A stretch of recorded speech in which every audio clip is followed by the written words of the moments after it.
Այո, խոստացել ենք իշխանափոխություն, դեռ չենք ասել, բայց խոստումը չենք փոխել։ Մեր գլխին կան սպառնալիքներ կախված։ Արցախով չի ավարտվել ամեն ինչ, մեզնից պահանջում են սահմանադրություն փոխել։ Վերջին տարիների ընդդիմության ամենամեծ խնդիրներից մեկը եղել է, որ հաճախ տարբեր հարցերում իրեն պահել է որպես իշխանություն։ Մտավախություն չունեք, որ 8%-ի շեմը գուցե չհաղթահարեք ու այդպես ոնց որ աջակցեք իշխանություններին դրանով։ Չէ, եթե ունենայինք բնականաբար այս ֆորմատը չընտրվի, մեր հասարակության ինչ է պետք, ինչ է փնտրում։ Դրա պատասխանն է եղել, որ անվտանգություն, կայունություն, կանխատեսելիություն։ Ինչու գնալ ընտրության, որովհետև կան ուժեր, որ չեն փոխելու սահմանադրությունը այլևի պահանջով, նոր տարածքներ չեն տալու, եկեղեցու վրա չեն հարձակվելու, Արարատի դեմ արշավ չեն իրականացնելու, Ցեղասպանության թանգարան ինստիտուտի տնօրենի չեն հեռացնելու գիրք նվիրելու համար, մարդուն երբեք երաշխավորում եմ, որևէ պարագայում չեն հարցնելու ոչ մեկի կանգախ քաղաքական հակառակորդը, թե չէ դու ինչ ես ողջ մնացել։ Արդյոք երբ որ հետահայաց նայում եք, ճիշտ որոշում եք կայացրել գնալով ազգային ժողով եւ ինչ կարողացաք անել այնտեղ։ Մեր ամենաճիշտ որոշումն է եղել։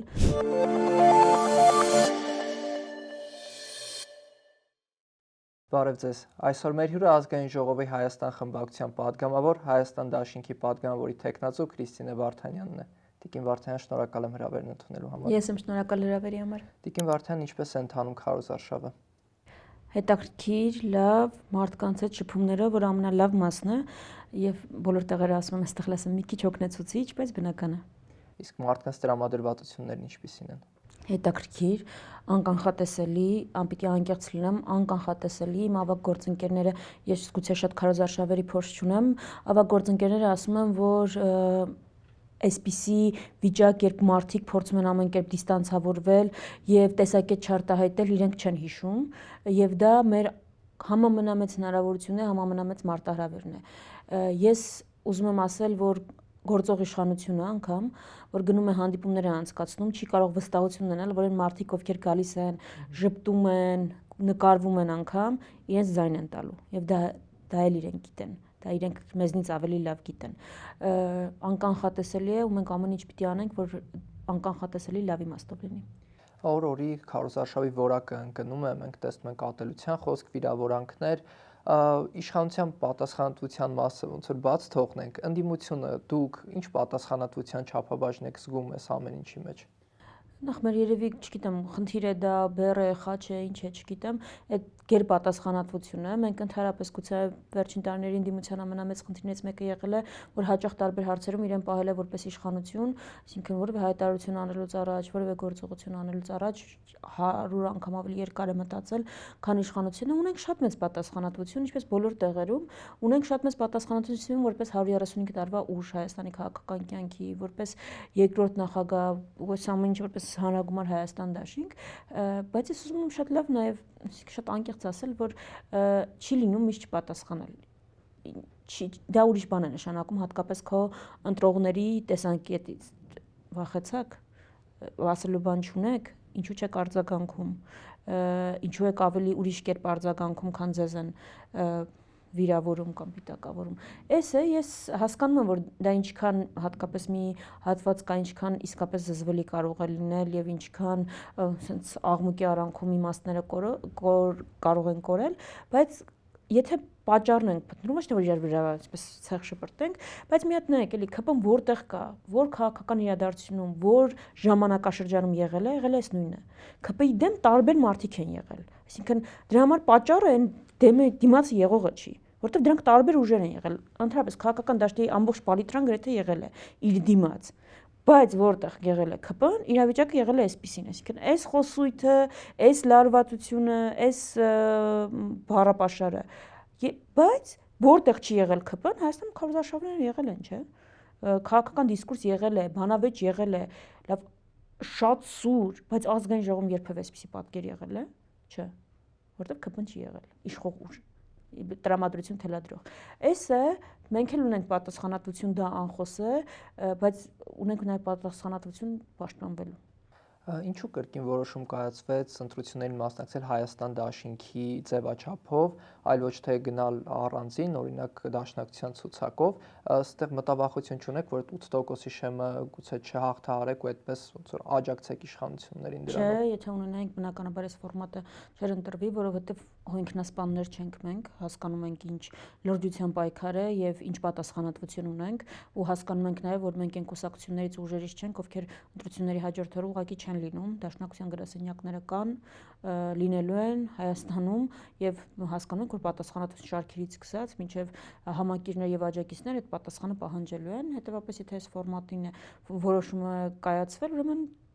բնականաբար լսել ենք, հաշվի ենք առել, եթե մեզ կան ուղղված հարցեր, մտահոգություններ, բայց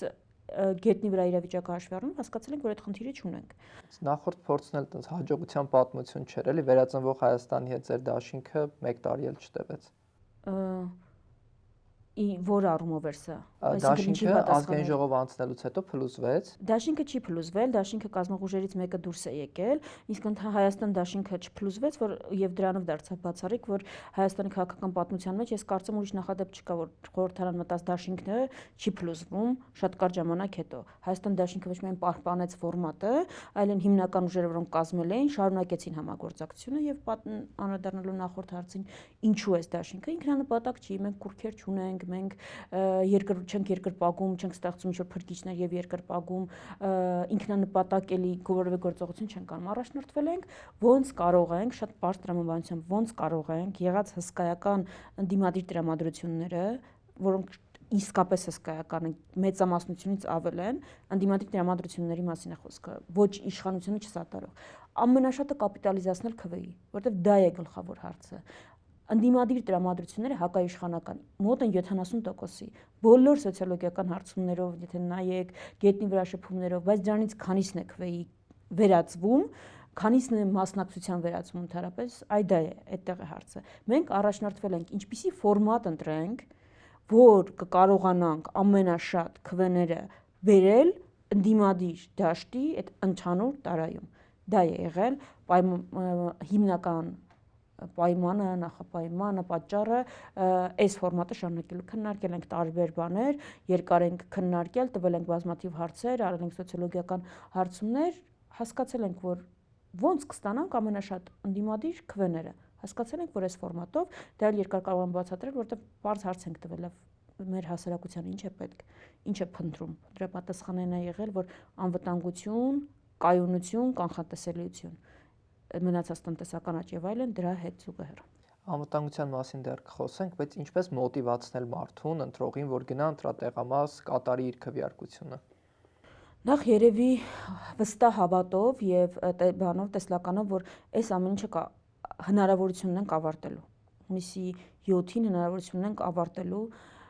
Գիտեք, ես կարող եմ պատկերացնել զզվանք եւ հոգնածություն այս հիստերիայից։ Այս չգիտեմ էլ ինչից, իսկապես մեր հանրային կյանքը ինչի է վերածվել, այսինքն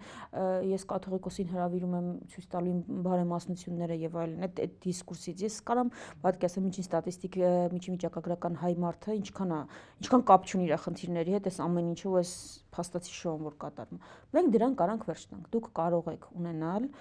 ղեկավար հունիսի 8-ից հետո, ով չեք ամաչի, որ չեք խոճապի մատնվի, երբ իմանաք, որ գնալու է հերթական բանակցություններին։ Հունիսի 8-ից հետո մենք կարող ենք ունենալ ղեկավար, ու շատ լավ պատկերացնում ենք, որ այդ ղեկավարը գնալու է Ալիևի, Էրդողանի, Թրամփի, Պուտինի, մնացած բոլոր ղեկավարների հետ հանդիպելու է։ Հիմա եկեք պատկերացնենք, ում ենք ուզում տեսնել այդտեղ։ Մենք հունիսի 8-ից հետո ունենք այդ ընտրությունը կարող ենք ունենալ։ Եվ մյուս բանը, որ եթե ձեզ համոզում են այսքան, որ ձեր փոխարեն ամեն ինչ որոշված է, ամեն ինչ որոշված է արդեն 65% ունի, եթե այդքան ջանք են գործադրում դա համոզելու մեջ, իմացեք, որ ուրեմն հասկանում են, որ իրենք չունեն ու այդքան ռեսուրս են ծախսում, որ ձեզ դեմոտիվացնեն։ Ուրեմն իմացեք, որ ձեր որոշումից է կախված ամեն ինչ։ Սա ես ասացի դրական մասը, բայց ես չեմ կարող, գիտեք, չեմ կարող վարդագույն ակնոցներով ներկայացնել, կներեք, փորձում եմ հնարավորինս չվախեցնել հանրությանը եւ տագնապային զգացումներ չառաջացնել, բայց մեր գլխին կան սպառնալիքներ կախված։ Արցախով չի ավարտվել ամեն ինչ, մեզնից պահանջում են սահմանադրություն փոխել, մեզնից պահանջում են տարածքներ եւ դրա մասին Քարոզարշավին հայտարարել են, որ մենք Ադրբեջանի կան տարածքներ ունենք դեռ տիրապետության տակ։ Անկլավները։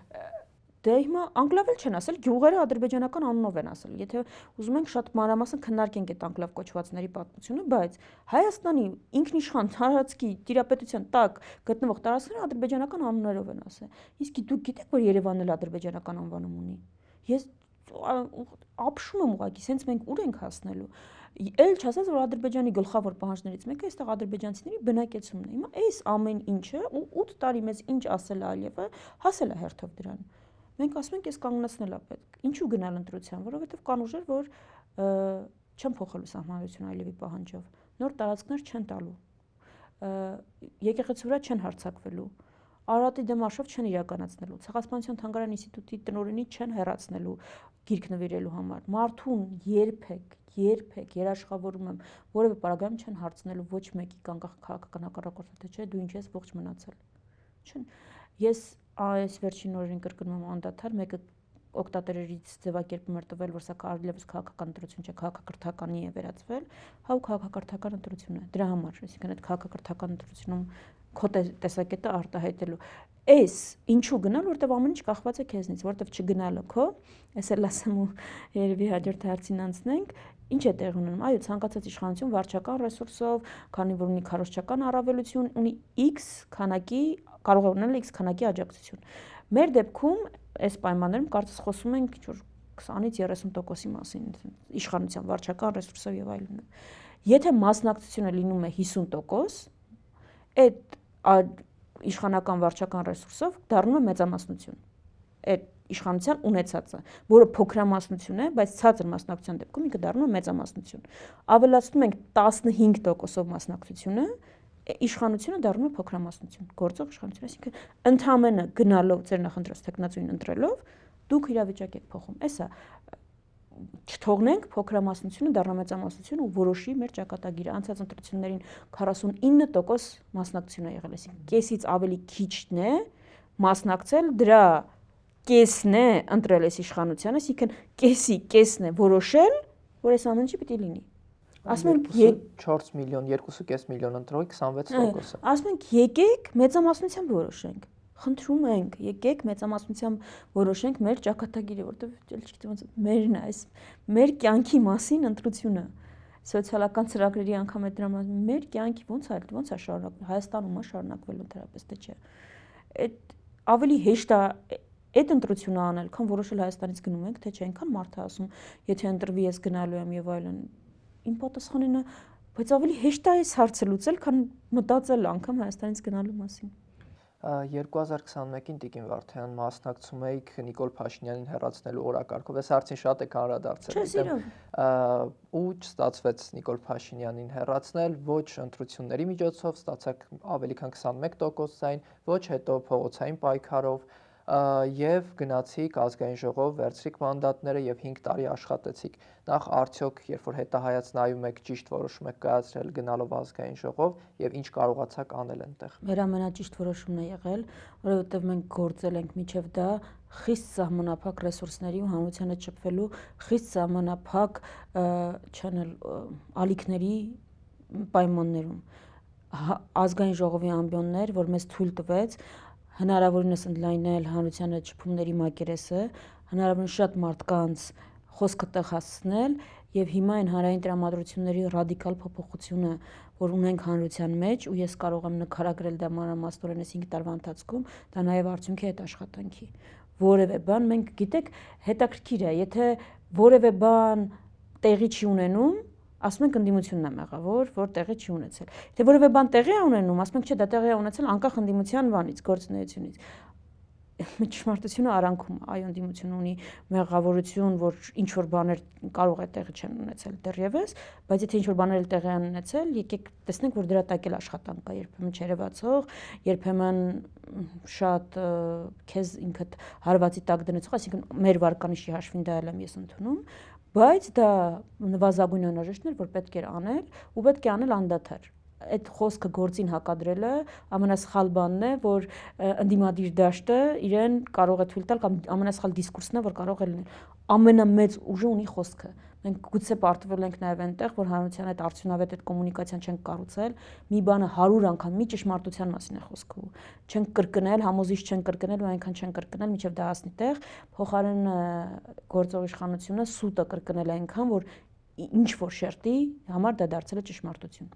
Դա այդ մասով արդյոք ամբիոնը ինչիներ պետք։ Ուրիշ ոչ մի բան բացի հանրության այդ շփման հնարավորությունից մեզ խոշոր հաշվով չի տվել։ Նաև միջազգային գործընկերների այդ շփման հնարավորություններ, որը աշխարհաքաղաքական իրավիճակով պայմանավորված կարող է սահմանափակ լինել, բայց մեկ է դա էլ է հնարավորություն ավելի հասկացված լինելու։ Այո, խոստացել ենք իշխանափոխություն, դեռ չենք ասել, բայց խոստումը չենք փոխել։ Ու դա է մեր ու գործող իշխանության տարբերությունը, ոչ թե խոստացել ենք Հադրութի եւ Շուշիի դեօկուպացիա հետո եկել ասել ենք առանց հրաժարական տալու Արցախը Ադրբեջանը եւ վերջ, այլ ասել ենք, որ փոփոխության իրական միակ տարբերակը իշխանափոխությունն է, եթե երկրում փոփոխություն ենք ուզում, հզորանալու, զարգանալու նախապայմանը իշխանափոխությունն է, մենք տենց ենք կարծում, մինչև հիմա էլ դա ենք ասում, այո, այդ ճանապարհը երկարել է, դեռ չենք հաջողել, բայց ճանապարհից չենք շեղվել։ Ու չենք շեղվելու, դա է տարբերությունը։ Ինչ պետք է արել ենք, կարող ենք գնահատել ջանքը, արդյունավետությունը, այդտեղ որևէ խնդիր չունեմ, բայց շարունակում ենք նույն ճանապարհը։ Հա, 21-ից առաջ զգուշացրել ենք ինչ կարող է լինել վեր արտադրության պայմաններում։ Գիտեք, ամենատխուր բանը, էլի շատ բանով չեմ ասում, հա, տեսեք ընդդիմությունը բաներ անում, բայց 2022-ի մեր շարժումը ոչ Արցախի հայաթափմանը եւ Հայաստանի թրքացմանն էր։ Խոշոր հաշվով բանաձևում, անգամ հայտարարություն կա, որտեղ է դեր։ Հա, ամեն ինչ արել ենք, որ զգուշացնենք, որ այդ վտանգները կան։ Հիմա այդ մասը ոնց որ եկել է ճանապարհի հասել է, Արցախը հայաթափվել է։ Հիմա ասում ենք, որ այն մյուս բանն է տեղի ունենում։ Ես հասկանում եմ, որ բառապաշարը կարող է ռադիկալ է, ականջահաճո չի, կարող եմ փոխել ձևակերպումը, ասել Թուրքիայի եւ Ադրբեջանի ազդեցության աճ Հայաստանում։ Կարող եմ այդպես ձևակերպել, բայց դա է տեղի ունենում։ Հիմա էլ ենք ասում, չկարողանանք հիմա փոփոխություն ունենալ։ Երկրորդ մասն է տեղի ունենալու։ Մենք դառնալու ենք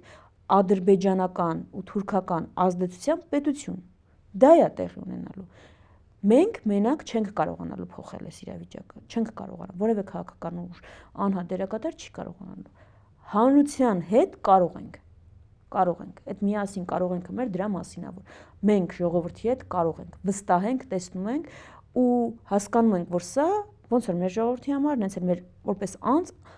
ճակատագրական հանգրվան է։ Ասում ենք հիմա եկեք իրար հետ այս կետի շուրջ ձևավորենք համախոհություն եւ փոխենք իրավիճակը։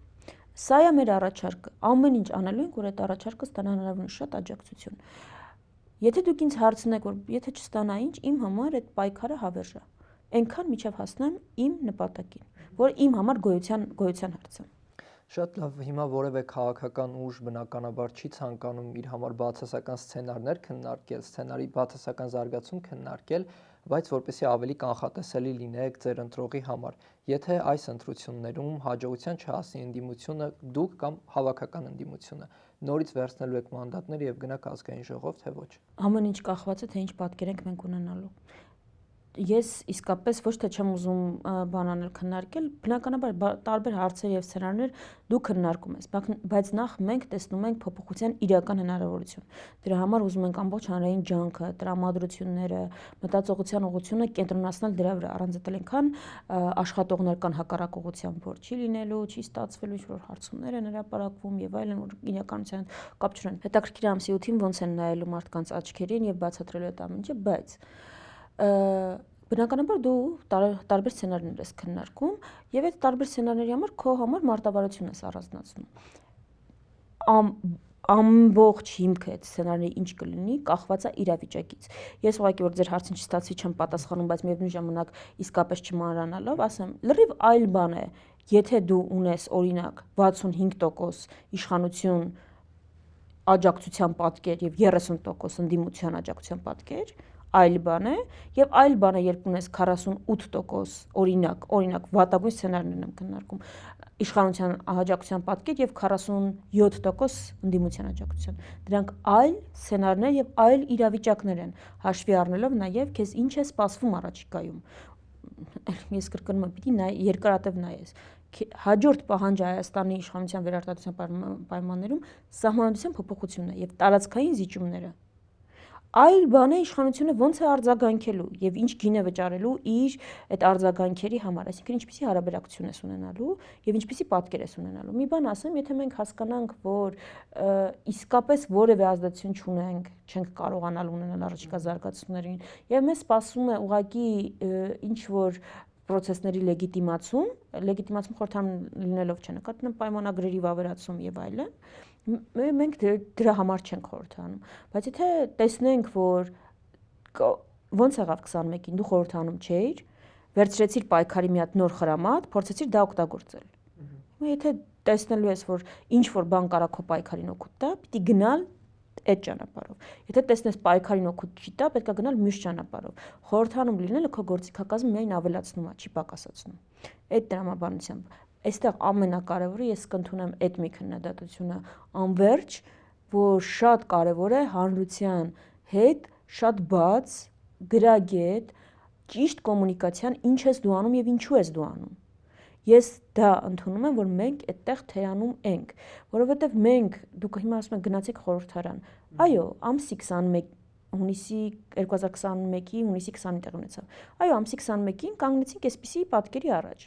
որևէ այլ ուժ չէր հաղթարել ՇՄ-ը, ընդդիմադիր, մենք ստացել էինք 280,000 ձայն, դա հերիք չէր փոփոխության համար, բայց հսկայական աջակցություն էր։ Ինչ ես անում։ Ինչ ես անում դու այդ ձայներով։ Ու քննարկում են, որ սա քեզ գործիքակազմ տալիս, պայքարը թողնում ես, ու նեղանում ես, ասում ես, վերջ, էլ բանը ես գնացի հայրենիքի փրկություն բան այդ որ ասում էի դա բան էր մի ամսվա գործ էր իմ համար 2 տարվա կամ մի տարվա գործ էր թե ասում ես ես այսքան աջակցություն եմ ունեցել դա պատասխանատվություն է ես նոր գործիքներ եմ ստացել պայքարի ընդունում եմ այս իրավիճակը որը ստեղծվել է համաձայն չեմ դրա հետ համաձայն չեմ նաև իշխանության ստացած քվեները որ այդքան են եղել այդտեղ ինտրախախտումներ են եղել ՍԴ հայցես ներկայացրել բայց ես համաձայն եմ որ ինձ այսքան մարդ ձայն է տվել երևի անգամ ավելել Ես դա տեր եմ կանգնում եւ դա ինձ գործիքներ ա տվել, այդ գործիքները օգտագործում եմ։ Այդ է եղել մոտեցումը։ Սա գուցե լավ չի կոմունիկացվել, բայց դա է եղել։ Հետո փորձել ես նաեւ բոյկոտը, որ ճգնաժամ ստեղծես ու ցույց տաս, որ ամեն ինչ նորմալ ստանդարտ չի։ Չի ֆիքսվել այդ ճգնաժամը, ինչպես Վրաստանում չֆիքսվեց, երբ ընդդիմությունը ամբողջությամբ չվերցրեց մանդատները։ Ինչ տեղ ունեցավ։ Ապա լեգիտիմացվեց վրացական խորհրդարանը։ Աշխատում է դեռ ոնց որ։ Դեռ ոնց որ որն է, բոլոր նրանք, ովքեր պահանջում էին փոփոխություն արևմտյան երկրները, բոլորը աշխատում են վրացական իշխանության հետ։ Այսինքն արդյունավետության հարց պիտի քննարկենք։ Տիկին Վարդան, ուղղակի երբ նայում ենք վերջին 1 տարում ազգային ժողովում, ինչն է ամենաշատ քննարկվող հարցը եղել, ես հիշում եմ, որ Հայաստան դաշինքը եւ Պատիվ ՈՒՆՄ 1 տարի քննարկվին, impeachment անենք, չանենք, ստորագրությունները տվեցին, չտվեցին, ոնց որ դրա համար չէին էլի ձեր ընտրողները ձեզ քվե տվել, որ երկու ընդդիմադիր ուժեր իրար մեջ փորձեին բան անել, ինչ որ հարցեր parcel։ Դե դա լավ հարց է, կարելի է գործընթացը նախաձեռնողներին հարցնել, ինչու այդպես գնաց այդ քննարկումը, չնայած կարող է նորմալ էլ լինել, խոշոր հաշվով հանրային բանավեճը երբեք վնաս չի, ամեն ինչ իր տեղն է դնում, շատ բան է ցույց տալիս։ Ես կարող եմ հասկանալ, որ այս իրավիճակում կարող ես ասել, որ բայց այդ հարցը քննարկելու ժամանակն է, իսկ կարող է ջրերը պարզելու ժամանակն է իրոք, ու առանց դրա չի լինի նաև փոփոխություն չեն կարողանի իմանալ ով որտեղ է։ Հիմա խորհրդարանական գործընկերների մի խմբակցություն որոշեց, որ պետք է հիմա նախաձեռնել գործընթաց։ Իրենք ասացին, որ մենք գիտենք հաջողության բանալին, մեզ ձեր ձայներն են պետք։ Մենք սկզբից փորձեցինք այդ տարբերակը, որ բայց ախր ընդդիմադիր խմբակցությունների ձայները բավարար չեն, այս ճանապարհով որ գնանք երկուսի բանը սպասվում է, բան իրենք ասին ամբողջովին պատասխանատվություն տվեք, մենք գիտենք ոնց կհաջողենք, ԿՊ-ական ձայներ էլ կան, սպասում են ձեր ձայները, ձայներ տվեցինք։ Լավ է հրապարակային այդ քննարկումը եղավ, մենք մեր տեսակետները արտացինք, մեր համար շատ կարևոր է ֆիքսել մեր տեսակետը, որ մենք այդ գործընթացը ասում ենք ի սկզբանե, որ փակուղի է մտնում։ Հիմա ասեցի մեր պատասխանատվությունը տվեք, գիտենք հիմա այն բայրում այդ գործընթացը, որտեղ որ որևէ բան չավելացավ, դրա համար ինչու այդպես եղավ եւ այլն կարելի է հարցնել, չգիտեմ եթե էս փուլում, բայց դա էլ է նորմալ։ Տարբեր մոտեցումներ են եւ դա ուղղակի ցույց տվեց, որ նույնը չեն ուժերը, տարբեր մոտեցումներ ունեն։ Գիտեք նաեւ ինչն է ամենախորհրդանշական օրինակ իմ համար այդ բանի ամենամեծ դասը։ Ես օրինակ որևէ խնդիր չունեմ հանրային քաղաքական բանավեճի հետ։ Ես խնդիր չունեմ գաղափարական բանավեճի հետ, տեսակետների հարուցունաշրջան տարբերության հետ։ Բայց ինձ համար շատ ցցուն է մարդը ինչպես է բանավիճում, ինչպես է իրեն ճգնաժամային իրավիճակներում պահում եւ ինչպես է պահում, ինչ մեթոդների է դիմում կամ կարմիր գծեր հատում է թե չէ, երբ քո հետ համաձայն չէ, երբ կա անհամաձայնություն։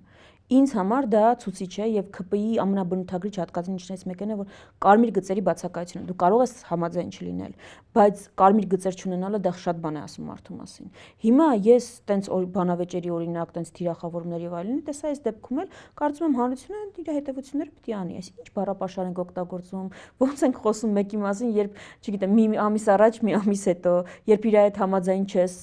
Ես կարող եմ ամբողջ համաձայն չլինել իմ քաղաքական հակառակորդների հետ, բայց ինչ-որ բառապաշար կա, որ երբեք չեմ օգտագործի։ Տիկին Վարդայան, անցնելով արտաքին քաղաքական հարցերին մի քիչ էլ թրիփի մասով։ Հիմա իրականացնելու եք թրիփը, չեք իրականացնելու, ինչն եք փոխելու այդտեղ։ Անկեղծ որ հարցնեմ, ինձ թրիփ հիմա կա։ Այս փուլում Նիկոլ Փաշինյանն ասում էր ակտիվ աշխատանքներ Նիկոլ Փաշինյանի ասածները եկեք մի կողմ դնենք, կենցաղային բառով չասեմ, բայց հիմք չեն կարող հանդիսանալ Նիկոլ Փաշինյանի տարածությունները։ Փաստացի ճշմարիտ էր, որ թրիփը հետաքրքրում էր ԱՄՆ-ին, այս հակաիրանյան արշավի Իրանի դեմ պատերազմի կոնտեքստում եւ այդ շտապողականությունը մենք հիմա ենք հասկանում, որ ինչով էր պայմանավորված, որտեղ բարձվում է Իրանի դեմ հարձակում էր նախատեսվում։ Հիմա այդ հարձակումը երբ ունեցավ այն ընթացքը, որ ունեցավ, այսինքն այդտեղ անհասկանալի է ինչա, ձգձգվում է ու միանշանակ երբ որ հաղթողը չկա ու բանակցում են, դադարեցնում են բանակցությունները, այդ հակաիրանական պրոյեկտները փաստացի, որ փորձում էին տեղավորել Իրանի շուրջ այն հետաքրքրությունը, որ ուներ ԱՄՆ-ի համար, հիմա ունի, ես չգիտեմ այդ հարցի պատասխանը։ Իմ սուբյեկտիվ տպավորությունն է, որ այդ չունի այդ նույն հետաքրքրությունը թրիփը ԱՄՆ-ի համար, ոնց որ ուներ 1 տարի առաջ։ Չունի այդ հետաքրքրությունը։ Եթե ունի հետաքրքրությունը բայց նույն կոնտեքստում, դա մեզ համար վտանգ է։ Եթե մեզ պետք է ճանապարհ եւ մեզ նաեւ տարբեր, եթե ճնշում կա կամ չգիտեմ, մենք այդ կոնտեքստում փոխադարձության սկզբունքով ենք ասում, այսինքն այն ռեժիմը, որը պիտի գործի Հայաստանում անցնող ճանապարհի վրա, պիտի գործի նաեւ Նախիջևանում անցնող ճանապարհի վրա։ Գոնե փոխկապակցվածություն լինի եւ մենք էլ ինչ-որ լծակ ունենանք։ Այսինքն բանակցությունների մեր մտադրությունն է, որ բանակցությունների մեր տրամաբանությունը դա պիտի լինի։ Եթե անհամաձայնություն է, պարզապես պետք է Հայաստանի տարածքով անցնի մի հատ ճանապարհ, որը այլ կողմա կառուցում եւ դրա համար 76%-ն է ստանում եւ այլն է։ Դա հաշվարկ կար, կարծեմ ինչ-որ $300 միլիոն կարգի ներդրման մասին էր։ 8 միլիարդ պարտքի պայմաններում Հայաստանը լիովին կարող է ճանապարհը ինքը կառուցել։ Այսինքն ստեղ այնքան եթեներ կան։ Ես խորը կասկածի տակ եմ դնում, որ ԱՄՆ-ի համար հիմա այդ պրոյեկտը հետաքրքրություն եւ դա համար չգիտեմ դրա ճակատագիրը ինչ է լինելու։ Եթե կա այդ նույն հետաքրքրությունը, մենք դրա պայմանների եւ ընդլայնման եւ վնասների չեզոքացման ուղղությամբ պիտի բանակցենք, որովհետեւ տեղ այնքան մութ հարցեր կան։ Մի բանը ես էի բարձրաձայնել, որ չգիտեմ հանրությունը որքան է տեղեկացված, որ այն նույն օրը, երբ նախաստորագրվում էր այդ հուշագիրը թրիփի վերաբերյալ, ադրբեջանական բարձրաստիճան պատվիրակություն ամերիկյան բարձրաստիճան պատվիրակություն գտնվում էր Ադրբեջանում եւ բանակցություններ էր վարում, որպիսի Ադրբեջանի պետական գործակալությունները ներդրում անեն թրիփում։ Այսինքն դա ոչ թե ամերիկյան գումարների մասին ենք մենք խոսում, այլ ադրբեջանական պետական գործակալությունները ներդրում անեն եւ աշխատանքներ իրականացնեն թրիփում։ Հիմա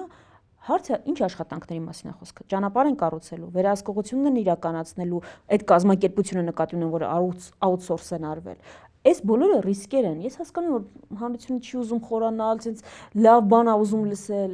բայց մեր պարտականությունն էլ խորանալն է։ Այս ռիսկերը պետք է չեզոքացվեն, պիտի լինի փոխադարձություն, սա է մեր ուղղվածությունը։ Ընդհանրապես ճանապարհների ապաշրջափակում, կոմունիկացիաների բացում, որևէ տենց գաղափարի դեմ չենք։ Շատ լավ, հիմա Ամերիկան ստացել է այն ինչ որ ուզում էր այս ծրագրից, ադրբեջանցիները չգիտեմ, որտեղ նախ չկա ու չգիտեմ եթե իրադարձությունները առաջ են ընկել ավելի նկատի ունեմ Իրանի շուրջ իրադարձությունները, քան ծրագիրը իրագործվել է։ Ես վստահ չեմ այդտեղ։ Տպավորությունը այն է, որ իրադարձությունները ավելի առաջ են ընկել եւ ծրագիրը ուղղակի չի հասցրել իրագործի, որպեսզի իր ամբողջ նպատակին ծառայի։ Հիմա ասում եք այդ թրիփի վերաբերյալ փաստաթղթերը վերաբանակցելու եք, Իշխանությունն էլ ասում է, եթե վերաբանակցեցիք, պատերազմ է լինելու ուրեմն։ Հիմա փաստորեն պատերազմ եք բերում։ Դե շատ հետաքրքիր է իշխանության հողում անելով ինչ որ բան պնդելը, որտեղ շատ վատ իրավիճակի մեջ կարող ես հայտնվել, իշխանությունը կարող է հաջորդ օրը ուրիշ բան հայտարարել, լրիվ հակառակ իր Հասունյանի։ Ես խոսում եմ վերաբանակցելու մասին չեմ խոսում։ Խոսում եմ վտանգները չեզոքացնելու մասին։ Օրինակ, եթե կա մի ռեժիմ, որը Հայաստանով անցնող տարածքի մասով թրիփով ամրագրված է, եթե ամրագրված է, լավ։ Ասում եմ Նախիջևանում էլ պիտի այդ ռեժիմը լինի։ Հիմա դրա համար պետք է երկրորդ փաստաթուղթ։ Դա տեխնիկայի հարց է արդեն, կլինի հավելված, կլինի երկրորդ փաստաթուղթ, կլինի քրիփ, կլինի, չգիտեմ, այլ անվանում, դա տեխնիկական մասն է։ Ես կոնցեպտի մասն եմ խոսում։ Մեզ պետք է որ միակողմանի չլինի զիջումը, որ իսկապես այդ փոխադարձության սկզբունքը պահպանված լինի։ Պարզ բան, ինչ ռեժիմով որ Հայաստանում են անցնում, իրենք ասում են ինքնիշխանության զիջում չկա, չէ՞, ռեժիմի մեջ։ Ամեն ինչ պահպանված է, ինքնիշխանությունը, սուվերենիտետը, վերահսկողությունը։ Ընդունենք այդպես։ Լավ, ինչ խնդիր կա որ այդ նույնը Նախիջևանով անցնող ճանապարհի վրա լինի։ Ինչն է խնդիրը։ Հիմա մենք ասում ենք, եթե տեսնենք, որ դա, այսինքն այս գործումը է, պիտի հասնենք նրան։ Ինչն է այդտեղ խնդիրը։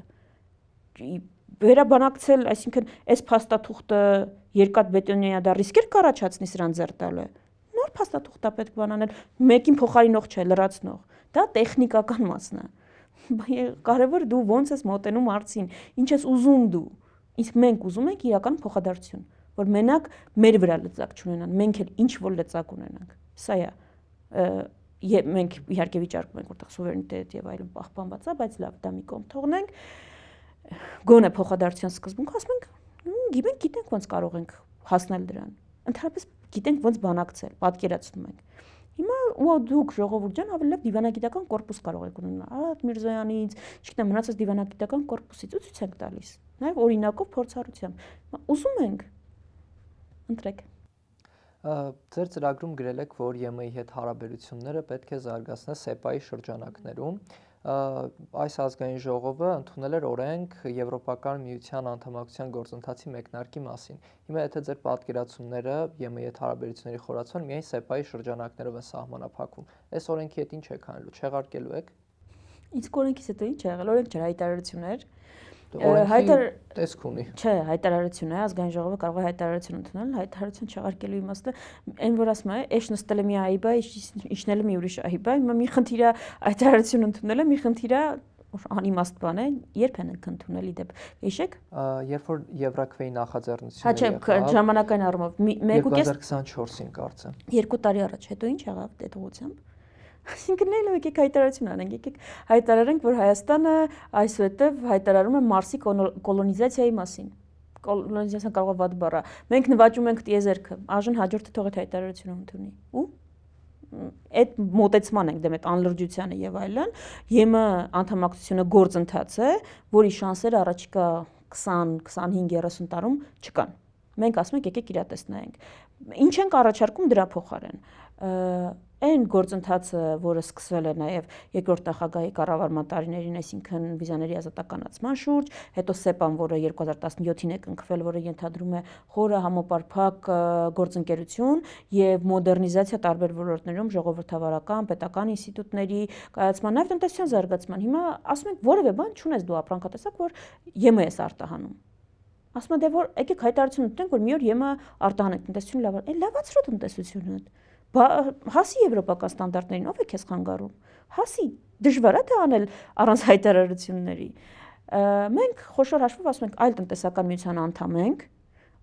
որի անդամ ես եւ որից այնքան է կախված քո տնտեսությունը, որ հիմա 2-3 արտադրատեսակի համար խնդիր են ստեղծել, կոլապսի առաջ ես կանգնել արդեն։ Հիմա քո այդ հայտարարության գինն է դեպ։ Ասում են մենք չենք պատրաստում ԵԱՏՄ-ն, մենք չենք պատրաստվում Ռուսաստանը վճարել ձեր Եվրոպա գնալու ճանապարհի ծախսերը։ Մենք կարող ենք անverջ հայոյել եւ այտենց էմոցիոնալ արտահայտություններ անել, բայց դու ասում ես ես 2 տեղ եմ, գնում եմ այնտեղ, դու սպասի ստեղ, միջև ես կորոշեմ ուրեմն գնում եմ, ասում եմ ես չեմ վճարելու քո Եվրոպա գնալու ծախսերը, ուզում ես գնալ բարի ճանապարհ։ Հիմա այս իրավիճակը ինչի է ստեղծվել։ Կարող ես հայտարարությունները, որ չանեինք այդ անպատասխանատու հայտարարությունները Եթե ուզում ենք այդ ճանապարհով գնալ, տնտեսություն զարգացնենք, ինստիտուտները բարելավենք ու մի օր ասենք, դե մենք գնում ենք այստեղ, ավելի լավ վիճակում լինենք։ Մենք դրա համար ասում ենք, այս ճանապարհը մերժելու ենք, ԵԱՏՄ-ում մենք առաջարկում ենք գումար աշխատել, եթե դա պետք է դիվերսիֆիկացնել տնտեսությունը, եկեք դիվերսիֆիկացնենք, բայց իրատեսական այլ դրանք առաջարկենք, դրա համար BRICS անդամակցություն մենք այդտեղ ունենք, աշխարհի խոշորագույն տնտեսական շուկան է, եւ իրականում աշխարհի ավելի այդ կողմ է գնում։ Բայց ԵԱՏՄ-ում եւ մյուս տնտեսական շուկաներում մեզ ավելի հարմար եկեք գումար աշխատենք, Եվրոպայի հետ եկեք վիզաների ազատականացման բանակցությունները հասցնենք տրամաբանական ավարտի ու առանց վիզա գնանք Իտալիայում սուրճ խմենք։ Այո, շատ լավ բան է դա։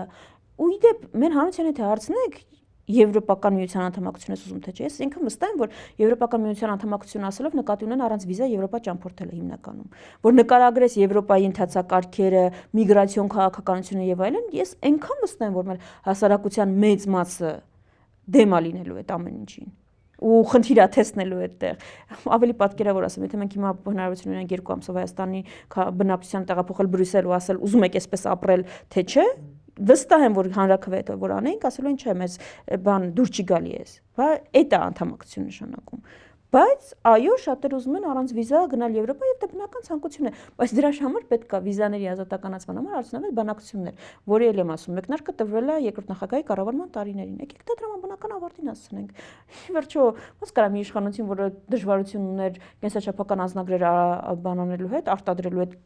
5 անգամ հետաձգվեց այդ գործընթացը։ Դե սեպտեմբերից կլինի։ Լավ խոստում է։ Ես անկեղծ եմ ասում, այս իշխանությունը հասել է այնտեղ, որ հիմա որ լավ բան էլ անի, արդեն վատ է անցալվում։ Որ խոստանա մի բան որ անի, տպավորություն լինելու որ չի արել, որովհետեւ ամեն ինչ խոստացել է, չի արել։ Դրա համար էլ հիմա որ ասում է սեպտեմբերին ինչ բան լինելու է, շատ քիչ մարդ կա որ դրան հավատում է։ Տիկին Վարդան, եթե շատ կարճ ձևակերպենք Հայաստանի արտաքին քաղաքական դոկտրինը ինչպիսին պիտի լինի ձեր կարծիքով։ Հավասարակշռված, փոխլրացնող, առանց արկածախնդրության։ Հայաստանը գին չունի, Հայաստան մի կաթիլ հայկական արյուն չի կարող որևէ աշխարհակաղակական շահի համար, որևէ գերտերության համար թափվել։ ԱՄՆ, Ռուսաստան, Ֆրանսիա, Ճապոնիա, Չինաստան, Ճապոնիա գերտ, Չինաստան ոչ ոքի համար մենք չենք կարող աշխարհակաղակական որևէ շահ սպասարկել։ Մենք առանց դա շատ խնդիր ունենք։ Ձեր ծրագրում նաև գրել եք, որ Ռուսաստանի հետ թե երկկողմ, թե ԵԱՏՄ եւ ՀԱՊ շրջանակներում պետք է զարգացնել հարաբերությունները։ Հիմա ՀԱՊԿ-ի վերաբերյալ մեր հասարակության մեջ շատ կուտակված բացասական տրամադրվածություններ կան ու դրանք մեծամասամբ օբյեկտիվ են։ Մենք տեսել ենք, թե ինչա տեղի ունեցել 2022-ին, երբ մեր ինքնիշխան տարածքի վրա ագրեսիա տեղի ունեցավ եւ ՀԱՊԿ-ը չմիջամտեց, չկանխեց այդ ագրեսիան։ Հիմա այս պայմաններում ինչքանով է ճիշտ խորացնել հարաբերությունները ՀԱՊԿ-ում։ Նախ այս պայմաններում պետք է հասկանալ այլընտրանքը։ Մենք ասում ենք, որ ունենք այլընտրանքի բացակայություն եւ Պարզ հարց պիտի տաս, դու ունես ռեսուրս, քո անվտանգությունը միայնակ հոգալու համար, քո անվտանգային խնդիրները։ Եթե այդ հարցիդ պատասխանը այո է, ամենալավ տարբերակը դա է, բայց աշխարհում թերապես այդպիսի քիչ պետություններ կան, ես չգիտեմ անգամ կան թե չէ, որտեղ աշխարհի թիմը գերտերությունն էլ երբ ման է անում, նախաձեռնում է որևէ օպերացիա, դա մենակ փորձում է չանել։ Դա է այդպես է եղել։ Իրաք ներխուժման ժամանակ այդպես էլ նույնիսկ իրանյան հակամարտության պարագայում, այսինքն այդ դաշնակցայնությունը բոլորը հասկանում են, որ կարիք ունեն։ Բոլորը դրա կարիքը ունեն, հասկանում եք, Հայաստանը չի կարող մեկը աշխարհի լինել միակ պետությունը, որ դաշնակցի կարիք չունի։ Հիմա մենք ասում ենք, ինչ այլընտրանքներ ունենք, ինչ տարբերակներ ունենք։ Աշխարհում խոշորաշվով երկու ռազմական կառույց կա, ՀԱՊԿ-ն ու ՆԱՏՕ-ն։ Մենք մեկի բանն ենք, անդամ ենք, որը եթե ինձ հարցում եք կատարյալ է ոչ, այո չի գործել, այդտեղ կան եւ հարցեր եւ քննադատություն եւ ամեն ինչ կարող է լինել եւ այո օբյեկտիվ հիմքերը դրա կա, ասենք պիտի փորձենք դա բան անել, աշխատացնել։ Ոնց էր Փաշինյանը հայտարարում, Ղազախստանում աշխատացրեց ՀԱՊԿ-ի մեխանիզմը։ Հիմա մեզ Փաշինյանն է, որ եկել ասում է, «Էս չի աշխատում, էս չի լինում»։ Ոնց է Ղազախստանի համար աշխատում, քո համար չի աշխատում։ Դու էլ գլուխ երկում որ աշխատացրել ես այդ մեխանիզմը։ Ուրեմն ինչու՞ չես աշխատացրել Հայաստանի համար։ Աշխարհակաղակական խնդիրներ կան, այդտեղ կա խնդիր, որ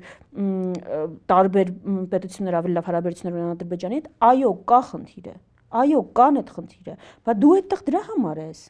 Մի կողմից թույլ չտալու, որ քեզնից ավելի լավ հարաբերություններ ունենան, մի կողմից այնպիսի հարաբերություններ ձևավորելու, որ երբ քեզ օգնություն է պետք, այդ օգնությունը կարողանաս ստանալ։ Եթե մի տեղից չես կարողանում ստանալ նկատի ունեմ հավաքական անվտանգության պայմանագրից, ստանաս այն տեղից, որտեղից ի վիճակի է դա գալ, բայց գուցե բանը հավաքական անվտանգության պայմանագիրը չի, այլ մի պետություն է։ Այդ ամբողջը պետության ղեկավարության պատասխանատվությունն է։ Թե չէ մեր ղեկավարության հիմա որ լսես, հապկը չի օգնում։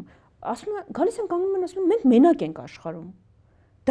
Դա լավ բան է, դա գլուխ գովալու բան է։ Մեկը ինձ կբացատրի մենք 44-րդ պատերազմում ոնց ենք փաստացի բլոկադայի մեջ հայտնվել։ Վրացական սահման բան ինչի փակ եղել մեր համար։ Տարբեր անհրաժեշտ իրերի տեղափոխման։ Ոնց ենք այդտեղ եղել։ Վրաստանն էլ է մեր թշնամին, հապկը մեր թշնամին է, Վրաստանը մեր թշնամին է։ Չգիտեմ, Իրանը ես արդեն չգիտեմ ինչ դիրքորոշում կունենա այս ամեն ինչից հետո Իրանի տարածքը բաց կլինի մեր համար անհրաժեշտ իրերի ձեռքբերման համար թե չէ, այդ կարգի անհրաժեշտ իրերի, որոնք բան են,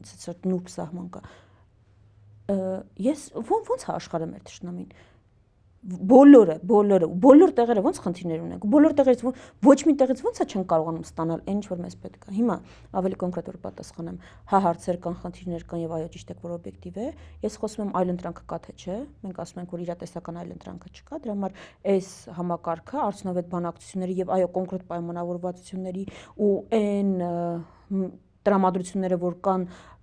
չեզոքացնելու միջոցով, որը շատ ծանր է լինելու, ոչ մի բան հեշտ չի լինելու։ Այո, պետք է Ադրբեջանը, որ այդպես ամեն տեղ իր ազդեցությունը ավելացրել է, դա պետք է հակակշռել։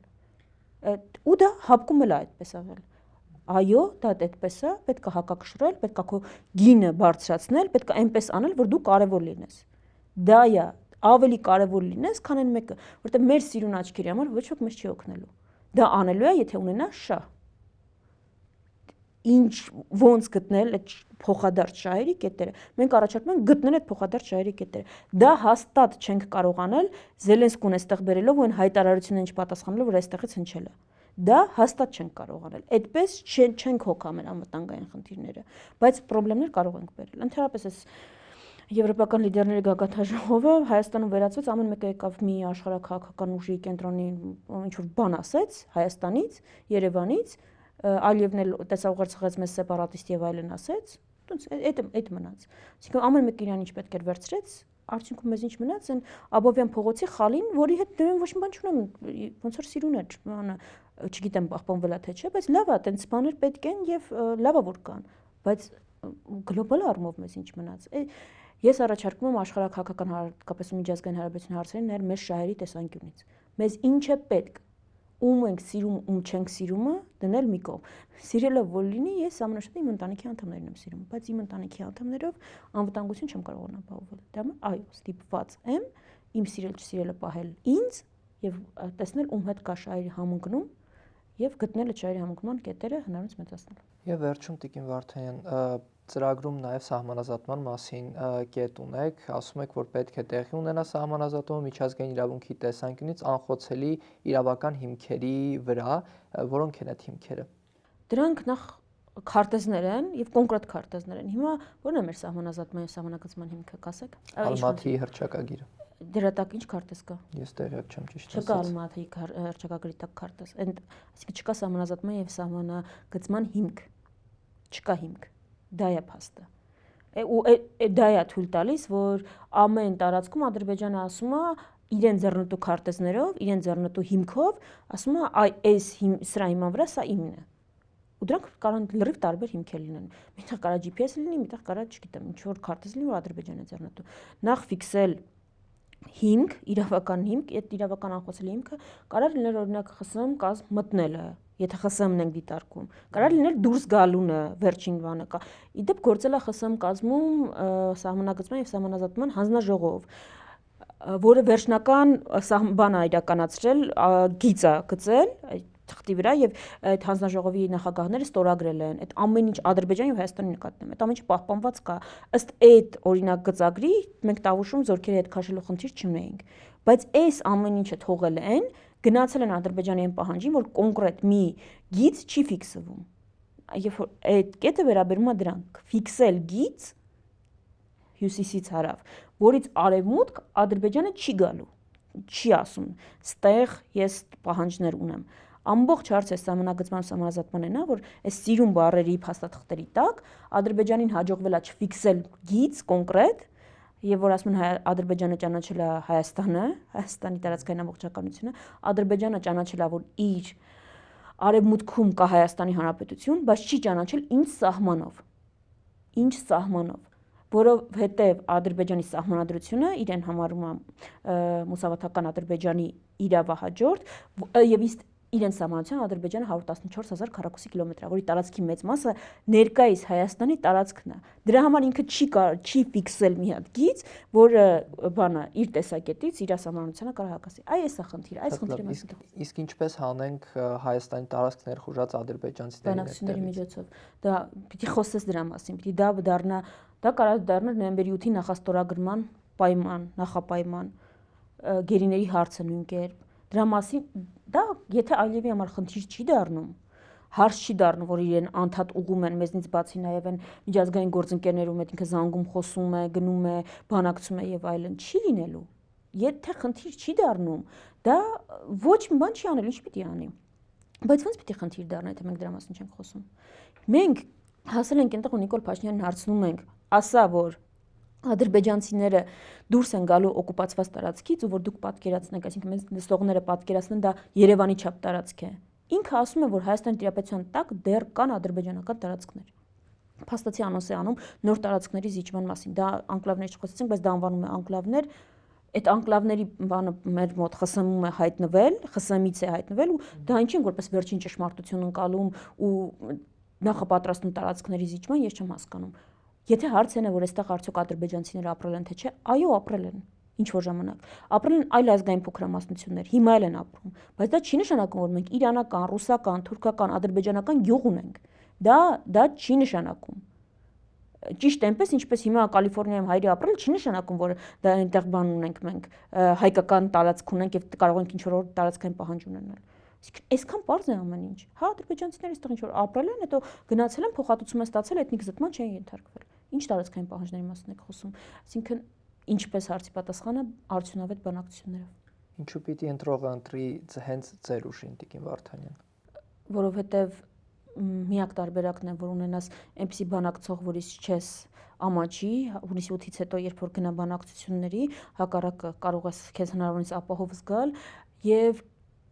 միակ նաև տարբերակն է, որ հիմա կա մի հատ փորձանքը, կա փորձարկումների տարբերակ, այսինքն որ փորձանք տեսնենք ինչա, բայց այդ փորձարկումներից մեկը փորձանք է դարձել եւ կա մի հատ փորձառու տարբերակ, թիմ, որը 10 տարի ղեկավարել է, այդ միակ 10 տարին է եղել, որ խաղաղության տարիներ են եղել, հարձակում չի եղել է տնտեսական զարգացում, դրա մասին փաստել են նաև միջազգային հրապարակումները եւ ցուցանիշները, եղել է ներգաղթ, եղել է տնտեսական աճ, եղել է մեգապրոյեկտների ժամանակաշրջան։ Եթե դուք հիմա շրջեք Հայաստանում եւ այնց ինչ մեգապրոյեկտ տեսնեք, խոշոր հաշվով այդ տարիներին են կառուցվել։ Լավ, բոլորը չասեմ, 90%-ը։ Այ որ այդպիսի մեգապրոյեկտներ կարողանանք անել, կայունություն բերենք, նորմալ բանակցող ունենանք, ելի տնտեսական զարգացում ունենանք։ Շնորհակալ եմ շատ հետաքրքիր զրույցի համար։ Շնորհակալ եմ մեզ դիտելու համար, շարունակեք հետևել հետքին եւ բաժանորդագրվեք մեր YouTube-յան ալիքին։